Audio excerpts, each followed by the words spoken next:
Hello, welcome to the Flicks Forum podcast with Jesse, Heater, and MJ. In this week's episode, we are looking at Netflix's 24th film, the 2017 sci-fi teen thriller iBoy. It's directed by Adam Randall, starring Bill Milner, Maisie Williams, Jordan Bolger, Charley Palmer Rothwell, Aymen Hamdouchi, Miranda, Richardson, and Rory, Kinnear. Hello. Hey, mate. G'day, mate. Looking forward to this one? Yeah, is this the first British film we've done? I think it is the first UK Netflix film. Good pickup. Yeah. Didn't even think about it. I actually didn't check it. Yeah. I just, when I was watching it, I was like, this feels a little bit different to the other Netflix films. Yeah, good one. So we always kick off our show with a quick summary of the film, and we go around the table and have our thoughts on the film. So MJ, hit us off today. This is a little bit longer than normal. I'm just looking at it now. There's a few more lines than I expected, so just bear with me. My medium flicks. A grungy British crime action that finds its plot off the back of a school kid getting shot, leaving fragments of his phone lodged into his brain. The result, a form of superpowers that allows him to control basically anything that's powered electronically. This new vigilante decides to take on the dangerous gangs within his neighbourhood and clean up the streets. Yes, that's the ending. just checking. And then done. Heater. Alright, so after being shot, a teen boy is left with fragments of his phone embedded in his brain. This enables him to tune into all technology around him, and he uses this power to turn vigilante against those responsible. Nice. So I've gone, a boy is shot for witnessing a crime. When he wakes, he has a special digital power. What lengths will he go to make people pay for their actions? Question mark. I love your questions. do you deliberately do it now? Yes. I just try and work out how can I do this. Do you write it without a question? You're like, oh crap, I need to put a question in there. No, it just comes to me. It just always ask a question. It just comes to me. I love it. All right, asking questions. So we always have a look at anything we've found out about this film. Anyone have anything they'd like to share? You're pretty good at this, Heath. Yeah. Well, my one was it was the first UK Netflix original film. It had an estimated budget of 1.5 million. It's very small. Which is very small, especially compared to a few recent ones that have been a bit bigger. Yeah. This one was quite small. It's based off a novel of the same name, 2010, by Kevin Brooks. Kevin Brooks, yeah. Kevin Brooks. When I saw Kevin Brooks, he used to be a star NBL import for the Adelaide 36ers. So I was like, oh, has he been writing books? Same guy? Nah, different guy. That would be pretty impressive. Yeah, I think he's the assistant coach at Illawarra now. So yeah, that's me and my little tangent. Well done, Kevin Brooks. That's not part of this podcast. Yeah. No. What about some reviews or some consensus about the film? Find anything interesting? It's kind of like a middle of the road consensus. Pretty kind of mixed, like 6 out of 10 on IMDb. Yep. 2.5 out of 5 on Letterboxd. Both pretty low in terms of the amount of people that have watched it, though. 64% on Rotten Tomatoes. 4,000 on Letterboxd. It wasn't 16,000 on IMDb. So yeah, on the lower end. So 64% on Rotten Tomatoes. It's only on 11 reviews though. Yeah. Yeah, it just seems pretty. Yeah, it seems a little fit, kind of around that mark. Yeah. So released on Netflix worldwide, 27th of Jan 2017. Spoke before, it was filmed in the UK, London in particular. Yep. That's Heater's one. Where is it filmed? Did you get it, Heater? London, yeah. London. East London. East London. I was like, don't write it down. Heath gets this every week. I just had London. Yes, yeah. I looked a little bit harder this week. I had one really good product placement that I really liked. Where they're at the party. They're at Foster's. Foster's. Yes. I know. You're drinking a can of Foster's. I know. I was very excited about that. I couldn't. I paused it to go back. Hang on. Did I actually just see him drinking Foster's? I was like, I got to ask the boys if that was Foster's or not. Yeah. Because I wasn't 100% sure. Went back and double checked. It was it? Yeah. I thought that. That was very exciting. Yeah, very exciting. Just shows their taste in our beers. You probably can't even buy Foster's in Australia. No one drinks Foster's over here. Yeah. It's all what the internationals think we drink. Yeah. All right, let's get into some characters. Yeah. MJ, hit us off. What are some things you liked? We got Tom, the main character, played by Bill Milner. I kind of thought he was this sort of studious loner who didn't really fit in anywhere. And then he kind of gets these powers and uses them for good, but does he cross a line with the amount of power that he gets? Because I still think by the end he remains pretty true to himself and pretty true to his goals and what he wanted to achieve with the powers. Like, he had the chance to have as much money as he wanted and get these roles with the gangs and whatnot, but he remained true to that. But I still think there was an element of him trying to abuse the power at some point where he didn't quite have to do that. I don't know. What do you guys think? Yeah, I agree with that. I think he kind of really stayed focused on, he wanted to bring down these people that had hurt Lucy and kind of that thing. So yeah, he didn't go off, doing a lot of other things. He stayed true to, let's just bring down this one people and the Rory, no, sorry.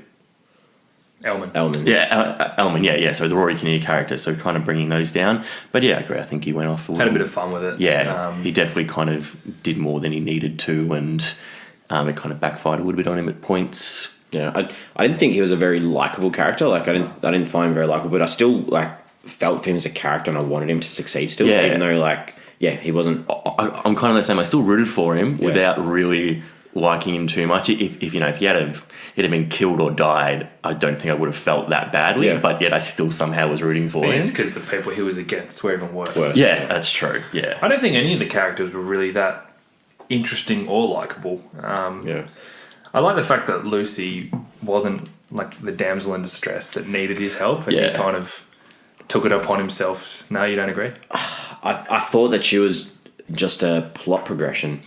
I thought she was good. I thought Maisie Williams was. Yeah, I think she was good, but I think her character could have been written a bit better. Yeah, her character wasn't really fleshed out. She was just there so Tom could do what he wanted to do. But I think he did it regardless of whether she wanted him to do it or not. Exactly, yeah. So realistically, she wasn't that good a character if it didn't come across that he was doing it for her as well as... But I think that also goes into Tom taking it on himself. He thinks this is the right thing to do regardless of whether people want him to do it or not. Yeah, I think to what MJ was saying before, she wasn't kind of that damsel in distress. I think there's a point where I think she kind of goes to explain she's never been a victim before and it felt weird and things like that. So I think they tried to make it that she wasn't this just helpless girl that needed help. Yep. It was more that Tom took it upon himself rather than her needing help. Yeah. The limits of Tom's abilities confused me from time to time because initially I thought it was going to be like a cellular type thing where anything to do with a phone he can tap into. And then when he changed the music on someone's car radio, I was like, okay, so he can do this as well. And then he's blowing up stereos and then he can hack into to banks and stuff like that, and he can control cars, and it just got really out of control really quickly. I thought as to what he could do. Yeah, I think that it was just anything that had some sort of connection to Wi-Fi or internet or some sort of cellular connection. So digital radio, log into the net to watch videos, those sorts of things. Yeah.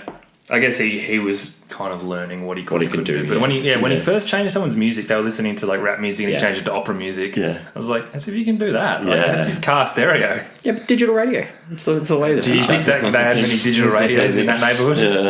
I thought it was a bit strange. All right, so what about the director? This is second feature, I think. Yeah, it was. Was it his first at the time, though, and he's done one since? I think he did this one called Level Up, and now I think there's another one that he's got out that came out this year called I See You, and it's got Helen Hunt in it. I See You is the one I was thinking. Came out this year. So, another, director that hasn't had an awful lot. Nothing. I didn't think that, what about the, Oh, I thought he did I thought it was a decent enough job. I just don't think...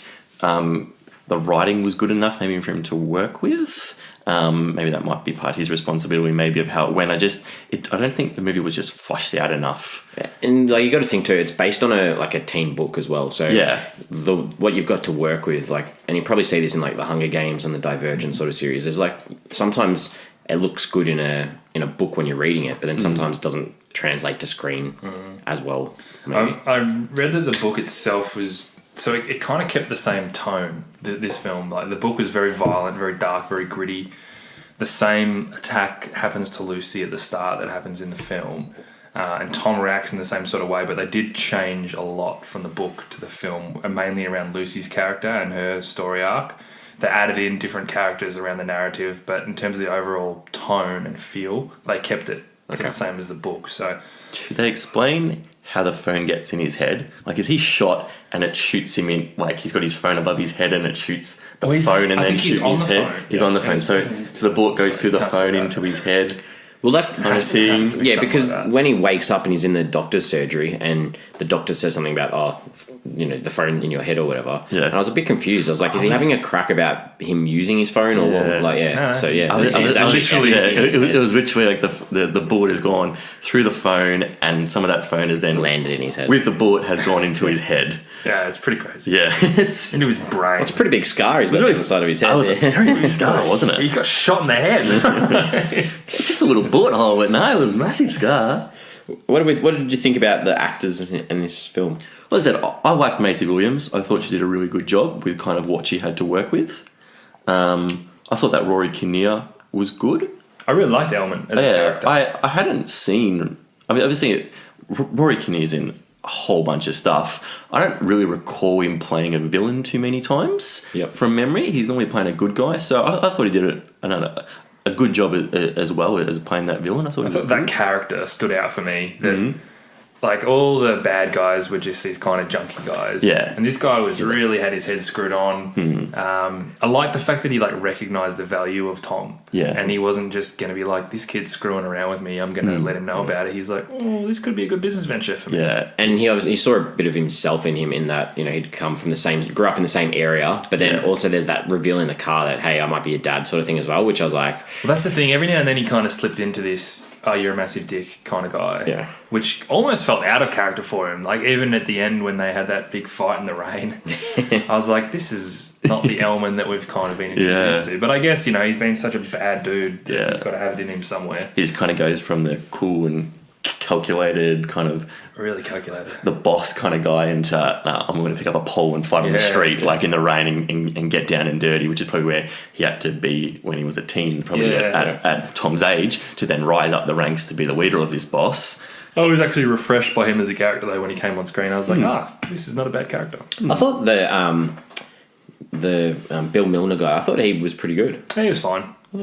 Just wasn't it was just a boring sort of character. But he played the role of what he was supposed to play. I thought, he wasn't bad, he wasn't great, he was just, he was okay.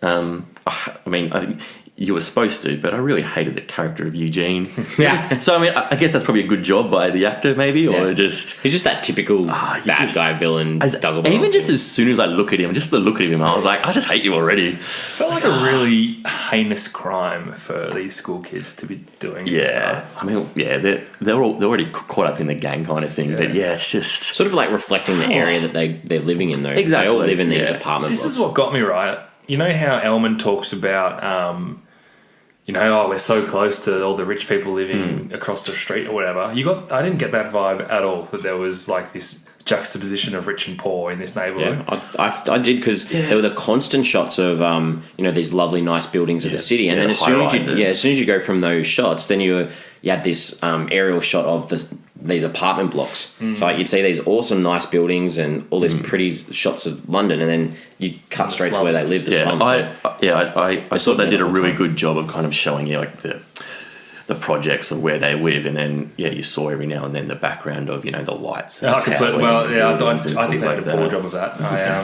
Just because I guess they didn't go into any of those areas, they didn't even like walk through those streets or anything like that. It was very much, this is our little crappy place, and this is where we live and this is where we stay. So when he said it for the first time, I was like, what are you talking about? Okay, well, let's talk about some scenes that stood out. What did you like?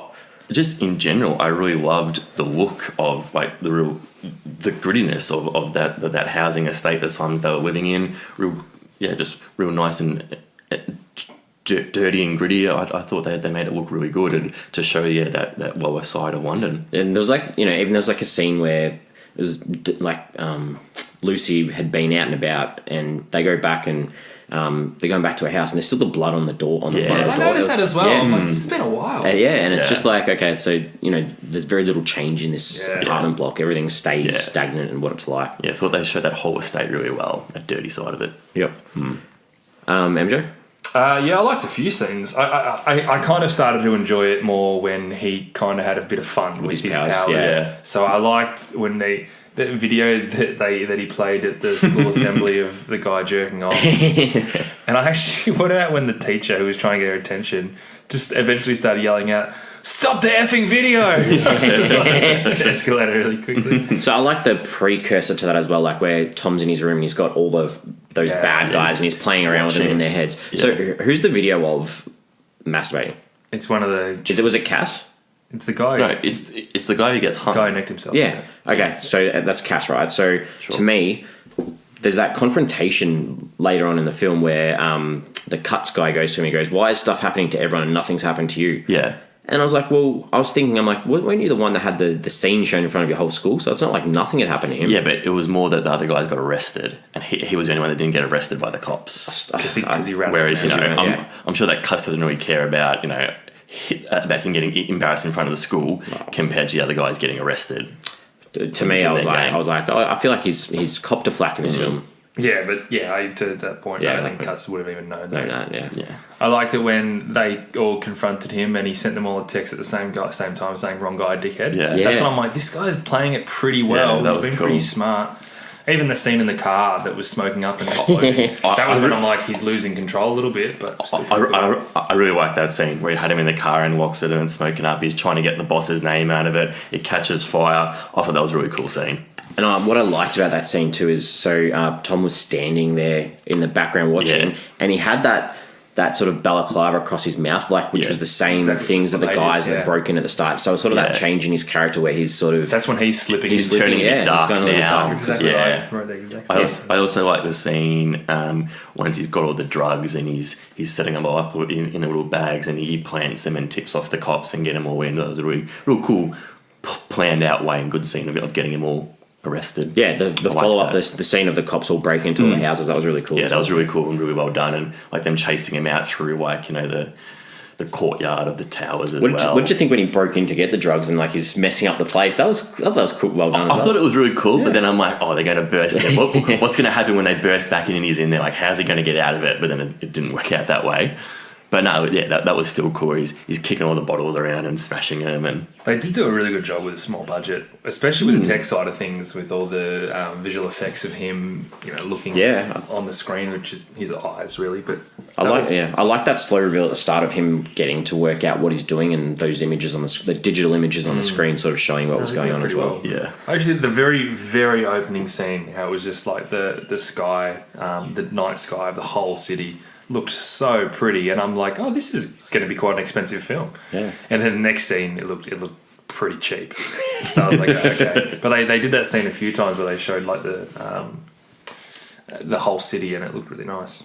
I liked so towards the start, after he sort of has that first sort of experience and he sort of passes out on his floor because it's so overwhelming. I think I know what you're going to say. And he wakes up and he's lying on the floor and the focus is on that superhero figurine. I thought that was awesome. I thought that was cool. It was it's sort of the signal to his calling. Because at the point, I didn't think he was going to be a superhero kind of character. I thought maybe he's going to have this little nifty thing where he can hear people's phone calls or something. Yeah. And he's holding a superhero thing, and I wrote down, is he a superhero? And obviously, as it leads on, he does have powers. So that's great. I did like when they were sitting in the science class and you could see the electricity in everyone's pockets, and it was he's watching it and you're seeing all the phones light up in everyone's pockets, and then he sort of sees Eugene and does that zap and sort of catches on fire and everyone laughs at Eugene. I thought that was cool. That's cool. That's cool. Really cool. I guess he's learning what his powers are and what he can do in that scene. It's really early on. He's starting to play around with it. And that follows in when he goes to that party and he's sort of putting together all these memories of him walking in on that original crime and working out, okay, I remember those shoes, I remember that bracelet. I thought that was well done as well, just to make that connection, how he knows they were there. So was that a memory or was that because someone filmed it? Yeah, so he was connecting through the video. Yeah, that's what I meant, because I remember thinking, hang on, why is he just the guy able to see this? I think it was because the guy was filming it, so he was tapping into what was being filmed and he can tap into all these things and see them. I thought there was a really good scene where Lucy and Tom are in the bedroom and Tom's texting her from the iBoy account and she's sitting on the bed and there's no dialogue. It's just the text on the screen of their conversation while they're acting like he's... I thought that was really cool. It's so much better than XOXO where the text on the screen was just hey, meet me here. Whereas this one, it was like building the story based on what you were saying. So who did she think was texting him? iBoy, yeah. Which she didn't know at that stage. It doesn't say. Yeah. So she just thought it was this vigilante who was just texting her. Yeah, she thought it was the vigilante Yeah. who had done things, and didn't realise it was actually Tom. I still thought it was weird that she's just like so excited to be texting him. Yeah. Well, he'd text from the iBoy account before. Yeah, so it wasn't like it was yeah. the first I time. know, but it's like, but if it's me, I'm like, who are you and why are you texting me? I also love her saying that iBoy was a horrible name. and she was happy to like pull iBoy up on the things that she thought was doing wrong. Absolutely, yeah. I thought the scene where he was like crossing the lights, that was cool, where he like turned the traffic lights and then the car had to slam the brakes on and walked across, and then before that, even every person he walks past, their phone starts ringing, and then I thought that was cool as well. I really liked the scene where so it's her first attempt to try and go outside after the attack. Yeah. And so she's in the kitchen. There's like all these quick little cuts of her like boiling the kettle and getting the milk out of the fridge and getting the cups and that. And she goes downstairs and there's these two guys behind her, and it sort of zones in on her, and like you can see on her face through her acting like she's worried that these guys behind her are going to attack her. And I just like, they go past her and then she sort of like straightens herself up, and it's just like, okay, I'm good to go out now. I really like that quick little scene that's sort of showing, okay, she's good to go now. I thought that was cool. She's that a pretty was tough good. character, pretty hardened. She was tougher than Tom, I thought. Definitely. Yeah. What do you think about him fixing his nan's bank account? Yeah, well, Was that like one sort of little sidestep, or was that just in there because you like wanted to feel for her? Is that the first time that you see him do stuff with money though? Possibly, yeah. And So then they obviously it bring that back. probably showing you he knows how to do he it. can. Yeah, he can do it. He can do it, yeah, when he just walks in. Because then he did the ATM thing as well, where that guy's account went to nothing. Yeah. I like they were sitting outside this, and Lucy's like, "Oh, I don't like ducks." I just like that because I hate birds as well. I thought that was cool. I was like, I like that. Ducks are creepy. She's like, they're weird. I'm like, Telling her how it is, Lucy. I'm sitting there in the TV going, yes, I agree with you, Lucy. Ducks are weird. I liked the scene too, where towards the end, where he's watching these clips on how to fight.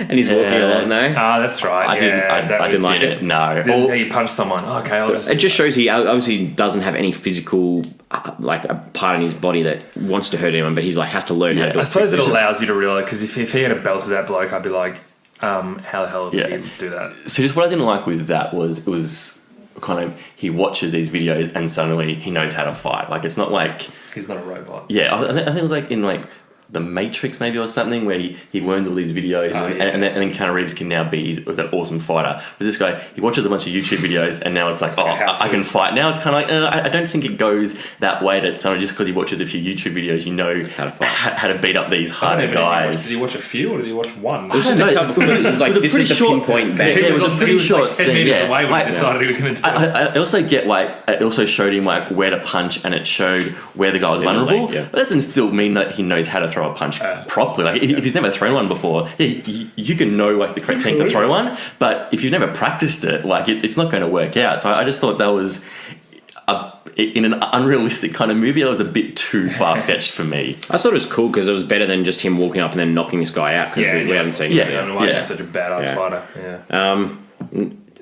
I like so after Cass, you see him hanging from the rooftop, and then Tom goes straight to the doctor and says, "Get whatever's out of my head." So it sort of showed that he felt responsible a little bit for that. Because everyone's He thought he'd gone too far. iBoy did this. Yeah, he thought he'd gone too far and was like, all right, I've made a mistake on it. He absolutely had. And I like that scene when Lucy's being held up, and then she turns the tables, gets the gun, pulls on the boys, and sort of says to them all, like, you don't get to talk about what you did to me, and sort of says to them, I want you to tell me you're ashamed, and like, because if you were ashamed, you wouldn't look at me in the eyes. And I thought that was nice that she got that opportunity to turn it around. They were strange characters though. Like, it was hard to really believe them. Apart from Eugene, it was like that's that what was I just mean. little And like crees. one of them was like crying, like sitting there. She's like, "We've been mates since preschool or whatever," and he's just like, all upset. But they just kept doing it, and I don't know. I didn't like those characters. They didn't make sense to me. Well, also, I think the reasoning why they attacked her didn't make a lot of sense, because her brother wouldn't join the gang. Seems like and then you go straight from that to rape and beating. Seems like quite an escalation. And shooting someone who walks in. It's just quite a large leap for these guys who are 17, 18 years old. All right, do you want to talk about things that upset you? Or you didn't like? Go for it. It's not a scene I didn't like. It's the fact that we did get a scene of explaining more about how his powers and how he got them and how it worked. I guess you were just kind of like told, hey, he's got these powers from his phone, and you just believe it. I was just sitting there going, how? This doesn't make sense. How he's got his phone in his brain? I don't think they know. I just wanted something more, maybe like someone sitting down and saying, oh, hey, it's connected in this way. I'm not sure what I wanted, but I wanted some kind of explanation as to not me sitting there going, this is ridiculous. How is he doing this? How is he controlling this car? I reckon the author, the screenwriter, and the director probably wanted an answer as well. Yeah. Like, you know what? We can't think of one, so we're just going to go with it. Go with it? Yeah. I agree. It would have been nice. But yeah, you just kind of believe it. Yeah. I hated that when all the bad guys did this crime spree across the whole neighbourhood, stealing all the electronics. There was like 15 guys, and they're just like, all right, you just go rob everyone in the neighbourhood, and they're like, oh yeah, this is easy, and they just did it. I was like, I'm sorry, but there's no way that you'd be getting into all these houses with so much ease when there's so few. They did it all just with like their faces out as well. Yeah, they're just like, oh, I'm going to grab your laptop, I'm going to grab this. Oh yeah, no worries. We live in a really hardened town, but you can do it. And just with no consequences. Like no one called the cops on them and stuff. Well, the cops were talking to Nan, and she was complaining how they'd taken all her stuff, her TV and everything, but yeah. But everyone knows who it was. Yeah, exactly. There was the scene right near the start where he's starting to work out what's going on, and he's like tripping out down the corridor, and the camera did this full turn that went like upside down, and I literally felt sick. Like, and that, like, physically I felt ill, and that really like got me off. Imagine they probably wanted to make you feel that way. Probably, yeah, it would have been done on purposely. I didn't like having Cass hanging there from the... That was confronting. It was very confronting. That was really confronting. It was very full on, especially when they zoomed in on it and was like, okay, we've seen it. We can see the body hanging there. You didn't even need to see who it was. No, really wasn't expecting kind of that at all. No, neither was I. Especially when they had like a rape scene at the start where you saw nothing. Yeah. Like, they didn't even pretend to show it to you. It was just implied, and that was it. Yeah. And then to show him hanging there. Yeah. I didn't like... So at the end, when Tom's talking to Aymen and he goes, if I gave you the option to walk away and never come back, would you take it? I was just like, this is like a Lion King. I was like, this is like Scar to Simba. I was like, run away. Yeah, run away and never return. And then he bursts into his huge superpower and blows him out the way. And then like when he makes everyone in that room, their phones all explode, so it gives them the chance to run away. And he spent the whole film telling Lucy, I won't run off on you again. I'll be there to help you. And he runs out without her again. And that just really... He's super flawed. He's chasing Aymen, though. Yeah, I don't care. Like, to me, they made mention of that like 3-4 times. It's like... Doesn't he run away from Aymen first, and then Aymen chases him? Because Aymen had left. Yeah. No, because Aymen runs off when he does the explosion. He chases him, and then it works with that Aymen, which is kind of hiding behind him, and that's when he picks up the pole. But he originally chased Aymen out of the warehouse, so he didn't get away. I thought he was running away. No. Because I thought the same thing. I'm like, you're literally running away. No. Like, you couldn't be more obvious. No, he was chasing Aymen out. And I didn't like the end, that thing with Danny. So Danny had obviously let him down, took money to rat him out, and then like there's a confrontation with Danny's like, yeah, here's the money, I'm sorry. Yeah. What about, by the way, I didn't work out who actually recorded that video. I think it's you. And then he just so Danny, there's no consequences for Danny at all? They just did not need to put that in there. No, not at all. It's almost like the director's like, Danny filmed this whole thing. Yeah. We haven't given any hints. Let's just tell them that he filmed it. It just also didn't fit at all that he didn't punish him as well after he betrayed him, and it didn't. That last scene didn't fit. No, I think it really annoyed me when Aymen was first questioning Tom, and with very little reason, he knew exactly what Tom could do. Oh yeah, he was just kind of like, oh, you can do this with your mind. Oh, you're doing this right now. It's like, I'm sorry, but how the hell do you know that? Before, and I guess before you got the reveal that it was his mate who dobbed it in, I was sitting there going, how did he get caught? There's no way he could have known. And then even when his mate comes in, he's like, oh, he tipped him off that it might be you. It's still like a might. Like and then it's a big hunch for him to go all in on. But even if it might be you... How does he get caught with this? I would think, it might be you doing stuff on your phone or doing stuff somewhere, not in your mind. Yeah. And he was like, you're doing it with your mind. I'm like, what? Yeah. Like, suddenly he just understands everything. Yeah. Because I was looking forward to being like, who's going to find out what he can do? This is cool. Yeah, no, that was a big leap. And then when he was watching Lucy tied up, he's like, you're watching something right now, aren't you? I'm like, oh, come on. Like, how do you know that? Fair enough. I mean, this is a real nitpick, but the end scene on the balcony where Tom and Lucy kiss and the credits start, Yeah. the song that's played over that just did not fit in with the movie, I thought, at all. I hated it. Yeah. Was it really upbeat, was it? I can't remember. It was just really kind of like the guy starts singing, it's kind of slow and drawn out, and I just thought the song didn't fit, and I was like, oh, this is an interesting choice for the end scene. Didn't even listen.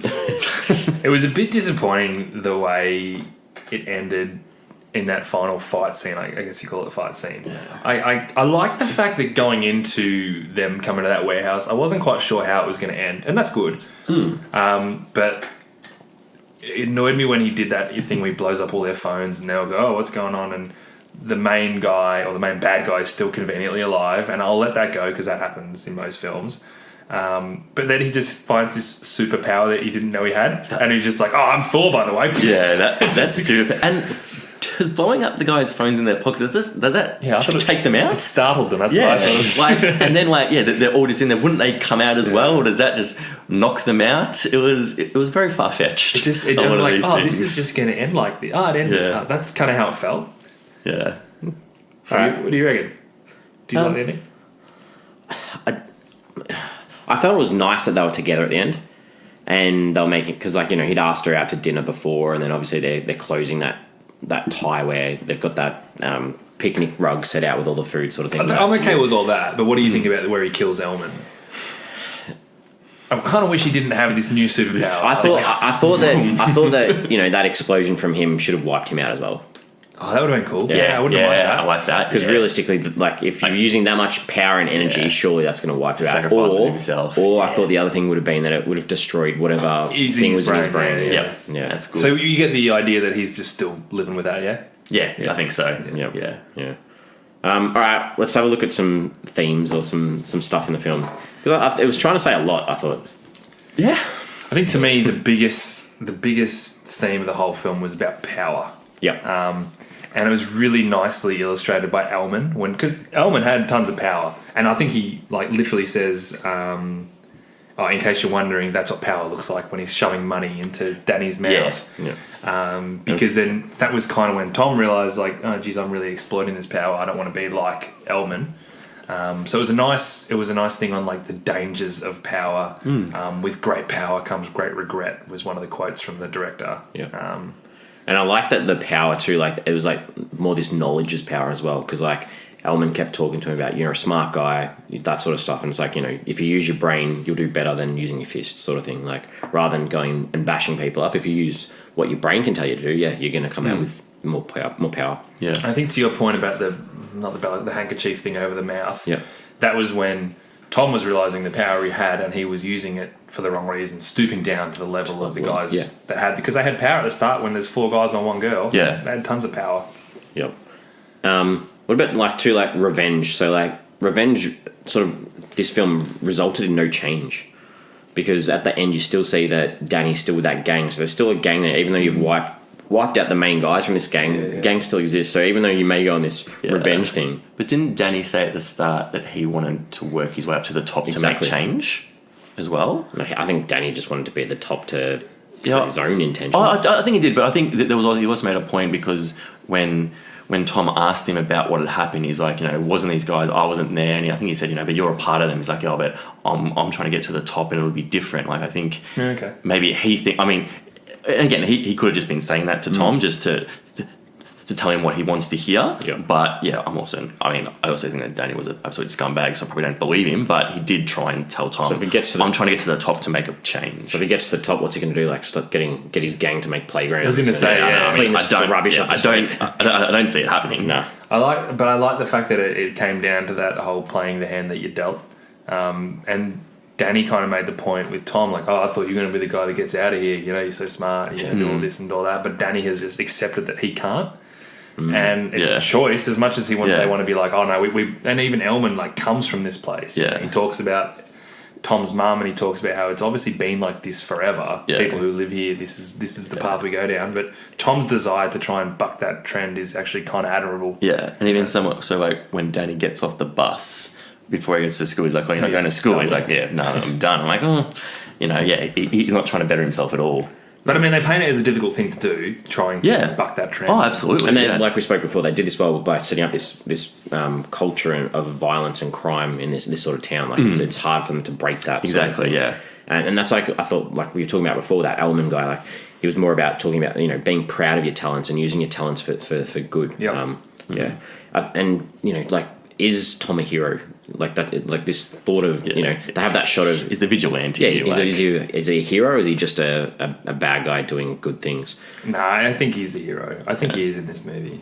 He's trying to be, and then it gets to the point where he goes a bit too far, but then he gets pulled back, and it's kind of the thing with a lot of kind of vigilantes. I think he's really as well, guy, like how far they're going to go. Yeah. True. And we spoke briefly before, that the difficulty of being able to move upwards. You start at the bottom in this shadow of these millionaires that they spoke about, and that's like what we spoke about with Danny as well. He's trying to make himself go upward, even though it's not through school; it's through the gangs. And Lucy obviously wants to do her exams and those sorts of things. Get out of there. Yeah. Regret as well. Like I feel like Tom felt regret through this whole film as well, and that was motivating his actions. Yeah, well, the big one was because he ran. Like, he regretted that so much. Yeah, that not running away. He ran away at the start rather than kind of staying. Yep. Technology as well. Like, everyone in that film's obsessed with it. Like, that's why he's able to do these things, because everyone's on their phone all the time. And I like he had that little crack where he's in Lucy's room and he has a crack at her about, you've only got CDs. So sort of like saying, all this new technology, it's helping him, but at the same time, he's like, the CDs. Yeah, I don't know. I thought that was a nice little... Did I see like an old school Nokia at one point as well that someone was using? Probably. That's right, I did. And I'm like, this is a movie called iBoy. I didn't notice that. Crappy little Nokia. I didn't notice that. 2017. Friendship too, like the friendship was supposed to be between him and Danny, and obviously that got ruined in the end. And Just kind of... Yeah. I thought, okay, this guy has no friends except for this one guy.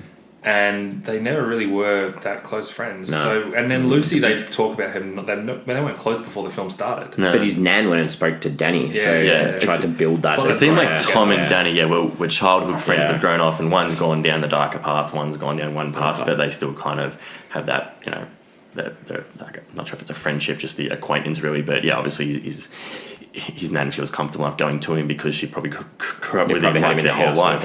I still couldn't understand why Tom went to that party at the start. Even when he was there, I'm like, what are you doing there, man? Like, you don't know anyone, no one likes you. True, and he didn't, like, Danny invited him, and Danny didn't really spend any time. He's still on the couch drinking his Fosters on his own. And smoking a couple of darts as well. All right, we'll have a chat about what we took from this film? Yeah, I found that it was a very depressing start. I think just the whole world that they created was too dark, and I enjoyed it once Tom started to take control over the power and get some confidence, but at the start I'm following this character who's just like this boring dude who stands for nothing. And I'm like, okay, like I can't get into this film until something happens, and it did, but very slow, very depressing start.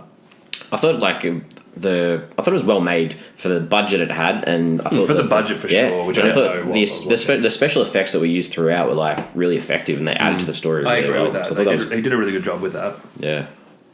Could have done with a few more maybe laughs, maybe to lighten up a bit. Exactly. Like, I guess it was so depressing. It's kind of a superhero movie, and what are superhero movies? They've got kind of those little sidekick quirks, and the sidekick. There's a few laughs here and there. This was a dark and gritty, depressing movie where they could have done with a few more laughs to break it up in between to not make it so depressing. Would you classify this as a superhero movie? I wouldn't. No, neither really, would I. But I think they're trying to portray it as kind of like a.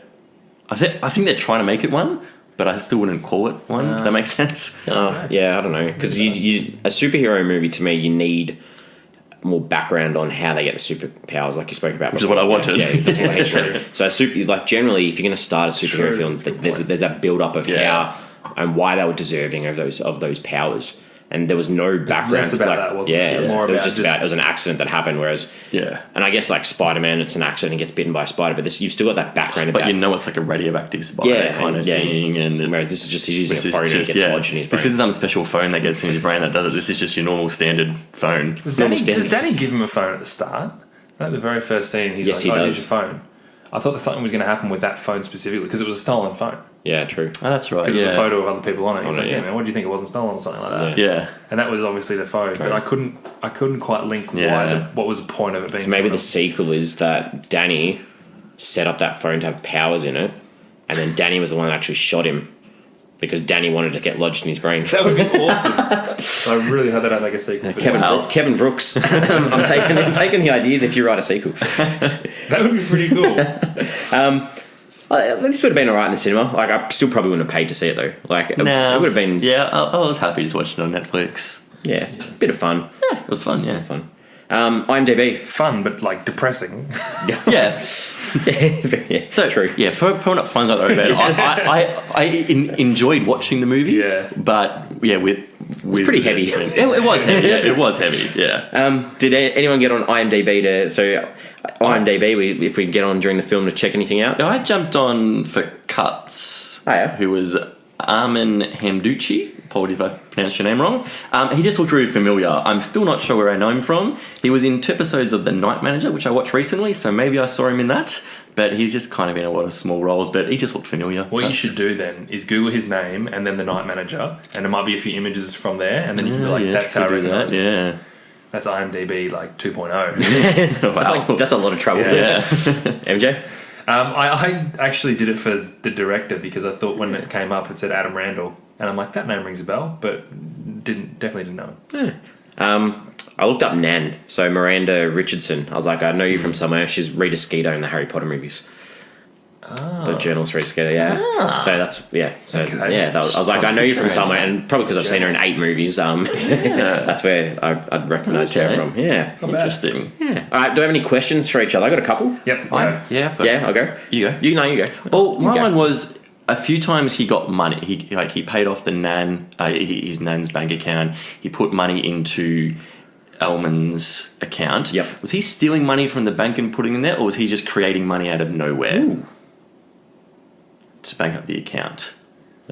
He could do either based on his powers. Yeah, like is he taking money out of some bank account to pump up Elman's, or is he just creating that'd make him a true money hero if he was taking it from a villain's. Or a Robin Hood kind of stuff. Yeah, I'm just not sure where that money was coming from. I assume it would just be he's creating it from thin air. I felt like he was just making up new money, but you don't know. It's a good question. Wow. I just chalk it up to an admin error at the bank. Probably put an extra one in there. Yeah. I had one, but I feel like you guys have already answered this. I thought Lucy was just a damsel in distress. I wanted to know if you thought I don't think she was. Obviously I don't agree you with both that. answered that, so that's fine. While watching this, it reminded me a little bit of Coin Heist a bit as well. It's like these kids that are doing, or their behaviour is wrong, but they're doing it to try and do the right thing. Yeah, in that sense. So to me, I was like, so is his behaviour justified because he's trying to do the right thing? You can say that about most vigilantes. I think definitely his behaviour is 100% justified. He crosses the line a little bit, but even when he does cross the line, it's not significant. Yeah. Like, it's not like he's killing. Well, someone takes their But own life, but he's trying to take down criminals. Yeah, I don't end. think he's that bad. I think his behaviour is 100% justified. Yeah, I agree. Yeah, good. So the other thing, in this film there's a rape scene, there's drugs, there's talk of suicide, there's murder, and there's like these real extreme sexual comments. So right at the start, one of the first opening scenes, Tom's walking down the corridor and they're like, oh, you get wet over Lucy, and then the nan's talking about, oh, your dad's got a pencil penis or whatever it was. Who's this film made for? It's a good point. Who is it made for? Because to me, this is too hardcore for 12 to 14-year-olds. Yeah, so I would have said, 15 to 20-year-olds kind of thing. But even then, it's pretty dark for them. It's a small window, whoever it is, though, you're right. Yeah, like tiny window. Like if you looked at a target audience, you'd be like, even like as an 18 to 20-year-old, you'd be like, oh, I'm not going to go watch that film. Like I'd rather go watch something else. So to me, it's like real. As an adult, you wouldn't. I agree, because the whole iBoy thing. If someone's like, hey, his phone gets lodged in his head and he gets superpowers. That feels young. Yeah, that's like a teen movie, but with very dark messages. Yeah, I agree. I don't know where it fits. So the novel is just as dark. Well, that's the point being is the one thing they took from it was the tone. It's so dark. Okay. Yeah. Cottage Pie. Oh yeah. What's the difference? I didn't know until I do know now. Well, what is the correct answer? Like, is it shepherd's pie because it's fluffy like sheep? Or So shepherd's he said pie one had lamb, didn't he? Yeah, one has lamb. But isn't shepherd's pie also like the more mashed potato on the top? And the cottage pie more has like the slices of potato on. Well, that's what the guy said, but then didn't Cuts correct him and say, no, the difference is lamb. Oh, that guy looked pretty chefy though.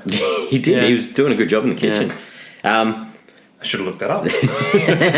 I just assumed he was right, yeah. Based on the drinking pee one that we had the other week. I've got another one like this. Oh, good. So was Tom doing everything for himself or was it for Lucy? I feel like that's a really tricky question. I think he thought he was doing it for Lucy, but then it got to the point where he was doing it for himself. Yeah. He did lose sight of it. He was just doing it to try and make up for running away. I think so, yeah. But then he still ran away. And Lucy didn't want him to. His own conscience. Yeah, because Lucy wanted iBoy to stop in the end. Yeah, so he just kept it going. got to that point where he was then doing it from... He was probably still telling himself he was doing it for Lucy, but really I think, he was doing it for himself. Because you can't argue that he doesn't genuinely care for Lucy, because he really does. Yeah. Last one I have. So I really like this. Why didn't he use his powers to wipe that original video from the internet? That would have been a really impactful scene. Was that video on the internet, or did he just get it from someone's phone? Or wipe phone? it from whoever's phone's on. I think, because it was still around, obviously, for him to use. I don't think it was on the internet, because it didn't seem like that anyone at school had watched it. Okay. So I feel like it was just on someone's phone. Yeah. But I agree. I think maybe... It wouldn't have changed anything. Yeah, he had bigger issues to deal with, I think. Yeah. Like punishing those responsible. I mean, maybe if it went viral, then he would. Yeah. But the fact that it just stayed on someone's phone, I think his priority was more to take these guys down because at that stage it wasn't being shown and hurting anyone, like by seeing the video. It would have been nice for his relationship with Lucy just to be like, I'm getting rid of that or it's gone. Yeah. I mean, for her, I think the issue was that it happened. I don't think she was. I don't think she was concerned about that. That it was more the act that happened to her. So if you've just finished school and someone said to come around later, what time would that be? Because they explored this, but I don't think they gave it a good enough answer. That was actually a decent scene. Well, was that because Nan was too busy writing a romance novel? She wouldn't have the right answer anyway. Yeah. What time is later? Yeah. What time is later? What time would it be for you, Jesse? If someone said come over later. I don't know. It's after dinner. After dinner. After dinner? After dinner. Yeah, I think it's after dinner. So what time's dinner? Yeah, exactly. Everyone has dinner at different times. That's true. So let's go with like a 7:30, 7:45. Feels pretty safe. Yeah, I'm happy with that. Lock it in. Yeah. Well, next time put it in the film, please. Leave me unanswered. Or seek clarification from him who says, hey, come over later. Okay, well, what time is later? Like, what time do you want me around? I'm sure there would have been a text message somewhere. Yeah. Hey man, by the way. By the way, what time do you want me?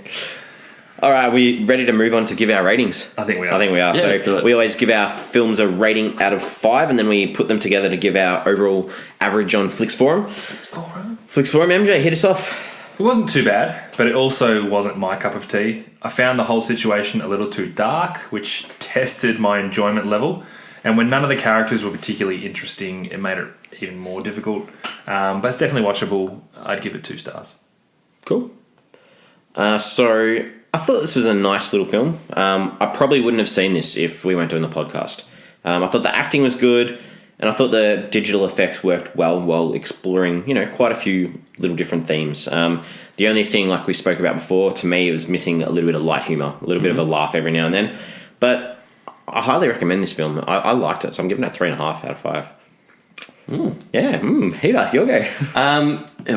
I don't think it was very flushed out and written that well, and a lot of it I'm still... Fleshed out? Yep. It didn't make sense a lot to me, the kind of thing, but I still found myself enjoying watching this movie. I was in on it. I did think Maisie Williams did a great job acting, and it gave a real nice and a gritty look at that darker side, which I like too. I give it a 3.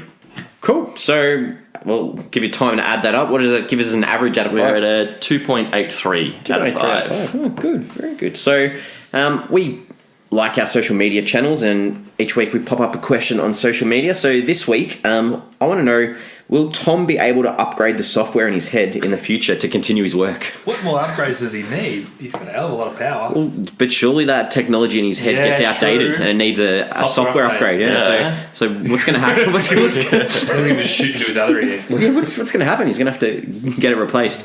So that's going to be up on our Twitter, Facebook, and Instagram this week. I like it. Give us some feedback.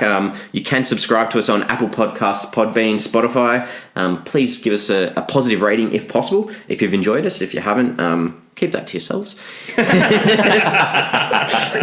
Next week, we're going to be looking at the 2014 drama Imperial Dreams. So we're going back a little bit. So that was interesting. Yeah, very interesting. So it's directed by Malik Vital. It stars John Boyega, Rotimi Akinsho, KK Palmer, Glenn Plummer, and DeAndre Bonds. So get on board, watch this film if you haven't, to listen along with us next week. I've had a bit of fun today, guys. Yeah, it's been good fun. Always is. Always is. So until next time, we'll speak then. See you then. See you guys.